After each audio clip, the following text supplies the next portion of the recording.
देवताओं और दानवों में क्या फर्क होता है। पहले के जमाने में तो जिसके ऊपर सींग लगी होती थी वह दानव कहलाते थे। पूजा पाठ करने वाले दयावान व्यक्ति देव कहलाए। जिसने आप पर दया कर दी वह देव बन गए और जिसने आप पर जुल्म किया वह दानव। यह तो आज के हिसाब से है। इसी प्रकार से महादेव जी की नगरी में एक लीला हो रही थी, जहां पर देवता और दानव दोनों भयंकर युद्ध लड़ रहे थे। विषय यह था कि सबसे महान, सबसे ज्ञानी कौन है, परंतु समाधान नहीं निकलेगा। यही विषय लेकर युद्ध कई महीनों तक चला। तत्पश्चात महादेव जी ने अपने दर्शन दिए और दानव और देवता दोनों आए, प्रणाम किया। तब महादेव जी पूछते हैं कि इस युद्ध का कारण क्या है। तब देवता और दानव कहने लगे कि प्रभु, हम दोनों में से सबसे महान, सबसे बुद्धिमान, सबसे ज्ञानी आदमी हम हैं। कहने का अर्थ है, दानव कहने लगे हम सबसे ज्यादा ज्ञानी और महान इंसान हैं। उधर देवता कहने लगे कि हम हैं।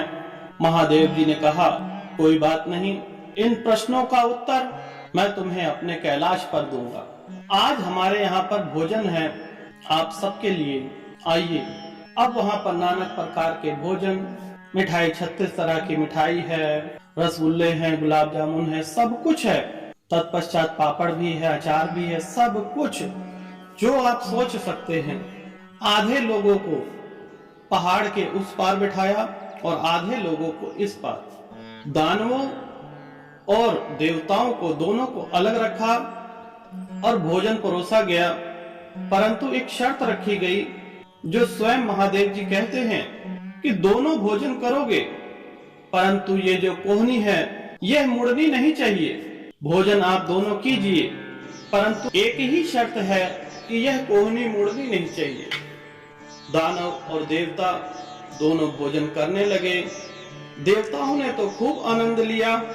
एक असुर वहां से जाकर देखता है कि दानव अभी भी सब भूखे बैठे हुए हैं, परंतु देवता आराम से भोजन का आनंद ले रहे हैं। वह जाकर देखते हैं कि सभी देवता एक दूसरे का पेट भर रहे हैं। कहने का अर्थ है कि जब हम सामने वाले का पेट भरेंगे तो ना तो हमारी कोहनी मुड़ेगी और प्रेम बढ़ता है। और यही कारण है कि देव क्यों कहलाते हैं। देवता पहले दूसरों का सोचते हैं, तत्पश्चात अपना, और जो असुर हैं वह अपना भला चाहते हैं और क्रोध के कारण वह आज भी नीच हैं। यही वो कारण है कि देवताओं को महान बनाते हैं और बुद्धि का ज्ञान प्राप्त करते हैं। बुद्धि के कारण ही देवता भोजन कर पाए, परंतु बुद्धि ना होने के कारण, बुद्धिहीन होने के कारण दानव भूखे ही रह गए। तो सबसे महान, सबसे ज्ञानी देव ही कहलाते हैं। और देवता आप बनेंगे या दानव, यह आप पर निश्चित है।